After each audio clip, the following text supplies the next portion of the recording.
Sur France Inter. Géopolitique, bonjour Pierre Aski. Bonjour Nicolas. Vous nous parlez Pierre ce matin de la visite de Benyamin Netanyahou à Paris ce soir. Peut-on encore parler à Benyamin Netanyahou ? La question du dialogue avec des personnalités sulfureuses se pose régulièrement, par exemple avec Vladimir Poutine, ou par le passé, l'Autriche, mise en quarantaine pour avoir pactisé avec le dirigeant d'extrême droite Jörg Haider.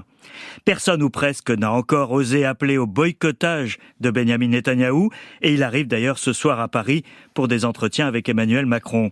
Et pourtant, les dirigeants politiques avec lesquels il a bâti la coalition au pouvoir en Israël font passer les ténors de l'extrême droite européenne pour de pâles centristes.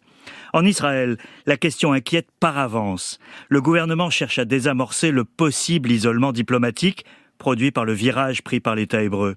Les premières semaines du nouveau pouvoir montrent qu'un avis de tempête est signalé sur cette région, à la fois en raison de la flambée de violence qui a fait en janvier des dizaines de morts israéliens et palestiniens, mais aussi des menaces à la démocratie israélienne elle-même. Et d'où viendraient, Pierre, les menaces d'isolement ? Alors, signe d'un changement d'époque, les pays arabes du Golfe, qui ont établi des liens avec Israël, ferment les yeux sur la question palestinienne.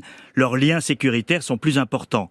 Mieux, Mahamat Déby, le président du Tchad, un pays musulman d'Afrique centrale, était hier à Jérusalem et a annoncé l'ouverture d'une ambassade dans l'État hébreu. Un contraste avec la rencontre fraîche en début de semaine avec le secrétaire d'État américain Antony Blinken, venu appeler au calme après la flambée de violence des jours précédents. Blinken représente une administration démocrate et Netanyahou n'a jamais caché son hostilité à ce parti, surtout du temps de Barack Obama. Face à la presse, avec Netanyahou à ses côtés, Blinken a exprimé une mise en garde à peine voilée contre toute régression démocratique en Israël. Et il a condamné le développement de nouvelles colonies en Cisjordanie. Et pour enfoncer le clou, il a passé un long moment avec les représentants de la société civile que Netanyahou considère comme des ennemis. Et cela peut-il infléchir la politique israélienne ? Alors c'est peu probable, Nicolas, car Netanyahou et sa coalition sont engagés dans une démarche idéologique qui pourrait changer la nature de l'État hébreu. Ils ne se laisseront pas bousculer de l'extérieur, même par Washington. C'est plus net encore avec l'Europe, si elle s'avise de faire connaître ses désaccords. D'autant que Netanyahou a une carte importante en main avec l'Iran, comme l'a montré l'attaque de drones israéliens sur une usine militaire ce week-end. L'impasse actuelle avec l'Iran renforce la position de Netanyahou, qui a toujours été hostile à tout accommodement avec Téhéran.